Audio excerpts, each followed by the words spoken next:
distinct pleasure of leading off this lab, so the first of many of my 3-year tour here, and I'm going to talk to you about something near and dear to my heart, and that's equal opportunity. All right? By show of hands, anybody, whoever, what is equal opportunity? Somebody. There you go, young man. Good afternoon, sir. Mr. First Class Moffitt. Equal opportunity is an opportunity for everyone. There's no bias involved. Everyone's just kind of like even playing field. Okay, so opportunities for unbiased, equal playing field, but opportunities for what? Mr. Taylor. Good afternoon, sir. Richard, First Class Taylor. This is for equal opportunities to succeed and excel in your given profession, no matter your race, sexual orientation, sexuality, etc. Outstanding. Sit down. That's it. Equal opportunity is giving everybody the opportunity to, one, succeed, but keeping in mind, two, to fail, to try, to not be judged by the color of their skin, their gender, their race, their background. None of that. It's based off what? What two things? Equal opportunity. Who can tell me? Sir, Mr. Taylor. Merit. Merit? Absolutely. What else? Merit? Somebody else can tell me. Captain, servant, or first class land, or their skill. Skill, that's right. Ability. Anything else? Someone else got one? You could share? Good afternoon, sir. Mr. Fourth Class President. Motivation. Motivation. Character. Individual merit and character. Dr. Martin Luther King said it best. You know, we're going to judge individuals not by the color of their skin, but by their individual merit and character. What they do for society as a whole. Whether, they're good citizens, positive contributors to society, bringing up the issues that need to be brought up, but doing it in a respectful manner without hurting others or individuals. Understood? Let's kick my next slide.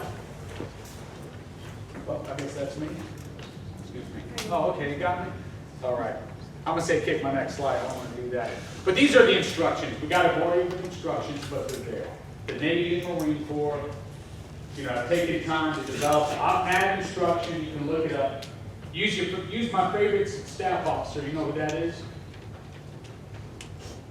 You're gonna learn to love this individual. Who's my favorite staff officer? Google. All right. So never hesitate to task staff officer Google, and always cross-reference to make sure you're not getting a blog or anything like that.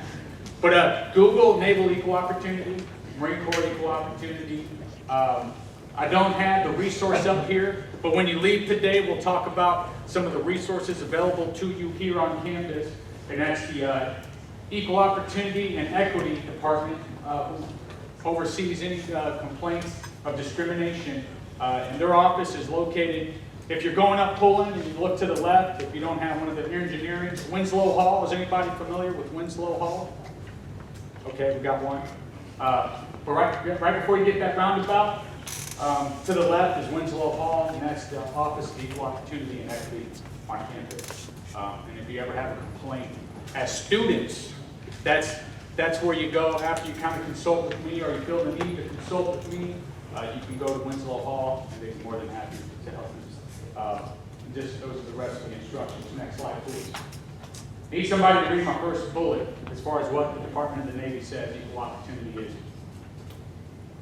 Go ahead, Mr. Mills. Sir. Equal opportunity is the right of all persons to participate in and benefit from programs and activities for which they are qualified. These programs and activities shall be free from social, personal, or institutional barriers that prevent people from rising to the highest level of responsibility possible. Persons shall be evaluated on individual merit, fitness, and capability. All right, sit down, please. So you got the definition. You already know it, right? Based on individual merit, fitness, capability. Okay. So I don't feel discriminated against when no one picks me to play basketball, because I'll be the first to tell you I cannot play basketball to save my life. Okay. I wind up slapping somebody in the eye trying to block them, and I usually shoot from the outside. So I don't feel discriminated there, because I don't have the ability, But at least I'm out there, and at least I'm trying, and I'm part of the team, okay? Next slide, please. Equal opportunity. These are the protected categories, all right? You should not be judged based off of your gender. And that's become really huge regarding the Department of Defense, because now they've opened all combat MOS roles to women throughout the military. So if you want to be a Navy SEAL, ladies, by golly, you can be a Navy SEAL. Ladies, if you want to go MARSOC, you can go MARSOC. But what do you have to have? The capability and skill, right? MARSOC just spent about 12 months codifying their standards, and they did it across the board throughout special operations. And they wanted to make sure, you know, if we're going to ask you to do 10 pull-ups, why do you need to do 10 pull-ups? Well, I'll tell you why. It's to pull up someone who's wounded in combat, right? You know, being able to swim, to be able to do all these functions, and they narrowed it down. Like, these are legit skill sets that you have to have in order to perform these specific military occupational specialties. So it has nothing to do with gender. You should not be judged off your race, depending on the color of your skin, your background, your home of record, what country you come from. It doesn't matter. You're here, all right? You're wearing the uniform. The only color you should see, it used to be like green and blue, but it's all the same. I don't see color out there. I see individuals who have raised their right hand, who want to serve their country. They want to do it honorably, and I'm not going to judge you based off any external features. It's all about what's in the heart. It's all about what's in your mind, what you want to do, what you want to do for the team. It ain't about you. It ain't about me. It's about the team writ large, on how we want to work together as a team. Religion, practice your beliefs. Do it openly. Just be mindful when you're out there underway with your first battalion or you're on your first ship. Don't impress your religion upon anybody, okay? But no one says you can't practice your religion freely, okay? And there may be times you want to go to an event that's being offered over on Main Side, but y'all are prepping to go underway. You may not be able to make that religious event, okay? Because we still have a mission, we still have a task to do, but no one should prevent you from practicing your religion, whatever that may be, okay? As long as you're not hurting anybody. National origin, and then now sexual orientation, whether you're homosexual, heterosexual, and then will be transgender will now be included, okay? So as a leadership, or as a leader, when you're out there, you're going to be faced with some of these challenges where your junior sailors still haven't learned what equal opportunity is about. They're still going to be judging, their peer to their left and to the right. They still want to judge them. They still want to make fun of the way they talk, the way they dress, maybe the way they look. But it's going to be your job as ensigns and lieutenants to squash it. As soon as you hear it, as soon as you hear any discriminatory term, or you see anything in the workplace that doesn't need to be there, you need to squash it. Because if you let that environment fester, let discrimination start building within your workspaces, and we saw the videos, right? What is it? Stay the course? Chart the course. All of that. Those were good lessons, although cheesy videos. You can learn a lot from that. But you as leaders, you've got to be unbiased. You're judging, what are we judging sailors and Marines on? Individual merit and character, right? What they can do for the team. Not necessarily what they can do for you, but what they can do for the team, for the Navy, to help the mission. And you've got to be able to provide them the necessary resources and the right kind of working environment that's free from hostility, a hostile work environment.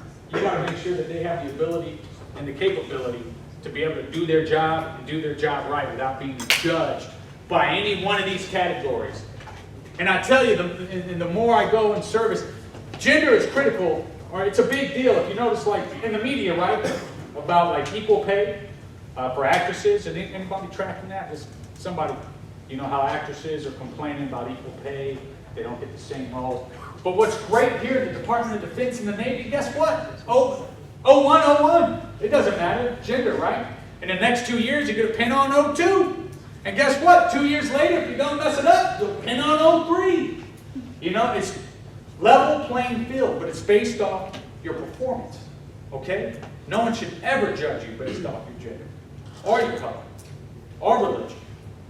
And if you find yourself in a position that you are, that you're being held down, that you weren't able to do something because you feel it deep down that you're being discriminated against, you need to let somebody know. And there's two methods of letting people know.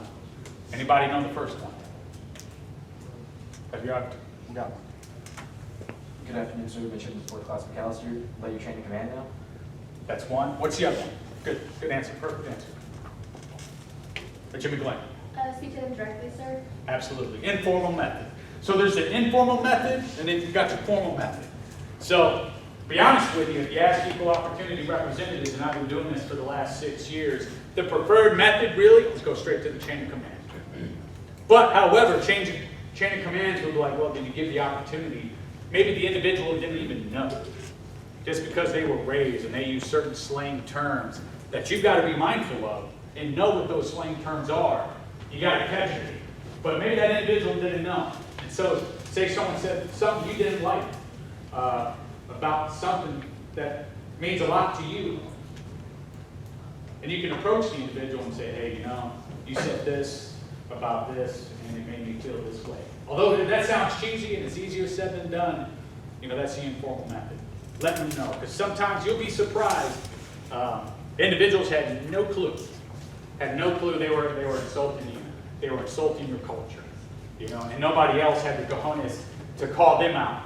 But you can give that individual the courtesy, maybe educate them a little bit about you and your background that they had no idea existed, and you can pull them to the side and say, hey, Midshipman First Class, you know, I know you're senior to me, but when you said this, you know, you made me feel this way. And you'll be surprised and like, I didn't know. Okay? Also, too, if you do offend somebody, 9 times out of 10, in all my equal opportunity advising that I've done, most of the times what they call the victim is all they want is an apology. So if you do offend somebody, at least, you know, be mature enough to just say, hey, you know what, I'm sorry. I did not know. And that'll be done in the story. Because whenever I get a complaint that comes to me and they tell me the story and I'm listening and I'm going to validate, they're like, you know what, that is a form of discrimination. You know, they said these disparaging terms. It made you feel this way. That's quote unquote, you know, discrimination. And then I look them in the eye and I say, what do you want to have happen? And they're like, you know, honestly, I just want an apology. I want them to acknowledge that they hurt my feelings, and I want a heartfelt apology. And some folks have a hard time giving apologies, especially Marines. But we can do it. The mature ones, the professional ones, they'll apologize and be like, you know what, my bad, I had no clue. And then they'll go back to the individual. And then once in a while, you know, we'll get the response like, I want to crush them. You know? And they'll be like, okay, good to go. Well, you know, in order to crush them, in order to do it the right way, if you know, you brought it to their attention. So you go to the individual and you tell that individual, hey, you know, you offended me. You know, and then they're like, you know, so what? Yeah, I don't think I offended you. Okay, good to go. Then you may go to like on some of the videos. What did the one guy who was sexually assaulted in his the first class? Anyway, went to senior, right? Senior chief. So you can go straight to the individual. Kind of didn't resolve it. You're not ready to go to the man. You're not ready to bring it up to command level yet because we want to handle it division level, maybe. Talk to senior chief. And then senior chief, or you know, a senior can talk to that individual. Or somebody you trust. So never be afraid to talk to somebody you trust to help resolve it informally. If you've exhausted those means, then bring it up the chain of command. Come see me. I will assist you. I will help you walk through the steps as, you know, an active duty Marine or a midshipman, exactly what we're going to do to make sure we take care of you. And these PME, these labs are kind of twofold. One is to let you know the resources available to you, but also once you become ensigns and lieutenants out there, some things you need to keep in the back of your mind that, you know, you're there to assist your Marine or sailor to get the resources, to get things done the right way. Once you bring it up to the chain of command, EO is going to say, hey, you got it. Validate, okay, it's a legit discrimination complaint. I'm going to let the CO know. Commanding officer, captain's going to know, goes to the CO of the, you know, whatever it is, the ship, the battalion, and then he or she is going to appoint an investigating officer. And that's one of the biggest differences between an informal complaint and a formal complaint, is that they are going to appoint an investigating officer. They are going to find out exactly what happened. No ifs, ands, or buts about it. And then that investigating officer is going to get 2 weeks. They got 2 weeks, 14 days. They're going to go Colombo, if anybody knows that reference. And they're going to find out, they're going to investigate, they're going to ask questions. They want to get down, they're going to get down to the facts. They're going to have 2 sheets of substantiating facts. Fact number 1, this happened. Fact number 2, that happened. And they're going to lay it all out on the line. And the EO is going to look at it and be like, yep. He's either going to validate or say, hey, give me a little bit more information. But the bottom line is, we got to take care of our Marines and sailors. We got to make sure we provide a working environment that's free from any level of discrimination. Be mindful of what you say. What was cool to say back home with the boys, you know, like the whole, and I'm glad I use this at UNC and they looked at me like I was stupid, but you ever heard of, you know, like, that's what she said? You know, have you ever heard that one? Okay. They never heard that one, or at least they were, you know, professional and didn't like, you know, acknowledge that. But you want to, that's one of my pet peeves, is like when someone drops that line and I'll come straight out of my chair in my office and I'll be like, shut your mouth. You know, aha, I bet she didn't say that. Shut your, you know what I mean? You don't need to hear any of that, even though it's funny, but you hear your sailors, your Marines use any of those, and just that one there is enough. You know, people have a bad habit of tagging that on to little things, and then that's discriminatory right there. You know, you're creating an environment where you're polarizing a certain gender, or you know, any of those little catchphrases that are funny but yet can hurt somebody's feelings, or be a form of sexual harassment or discrimination. You get where I'm coming from? Sir. Your Marines and sailors want to do great things for you. You know, and I've been faced with some challenges as well. And it doesn't just go with these 5 protected categories. It's just the general well-being of your people. You know, where sometimes you're going to get a Marine or sailor that's dumb as a box of rocks. You don't need to acknowledge that as an ensign or lieutenant, but you're going to acknowledge it, like in the back of your mind, like, he's dumb as a box of rocks. And then everyone's going to treat him or her, you know, with disrespect. But that's where you've got to step in too. And they're not being discriminated against because, you know, they just don't have the G2 upstairs, but just, you know, just the way their character and merit. But you've got to step up and just pull that individual aside and focus on what it is that they do good, okay? And just help them be the best, whatever they can do. And when I was working on the flight line, we had a corporal, and he was dumb as a box of rocks, but he was strong as an ox. So I leveraged that, and I said, hey, come with me.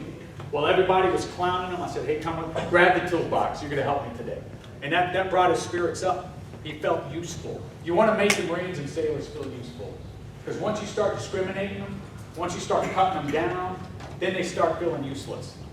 And then they're going to go home and they're going to, inside, that's all they're going to hear. And with the digital media and social media, that stuff doesn't go away. They can't turn it off. You can't turn it off. I can't turn it off. So we've got to treat every Marine and sailor with the dignity, respect, and compassion that they deserve. All right? Treat everybody equally. Judge them off their individual merit and character. What can they do for the team? Focus on that individual strength. And when you identify the weakness, bring that weakness up. But focus on that strength. What do they do real good? And how can we help them or her to improve? Okay? Next slide, please. These are some of the resources. Again, I'm the Command Management Equal Opportunity Officer. I'm here to assist and advise. So if you do find yourself in a position where you feel you've been discriminated against, or you know somebody who has, and you want to come talk to me, let's talk it out. Okay? If you have any issues, I will assist you. And if I can't assist you, there's folks here on campus that has a large team who certainly can, and we'll make sure we're going to take care of you. Okay? All right, any questions? All right, thank you for your time. Have a good day.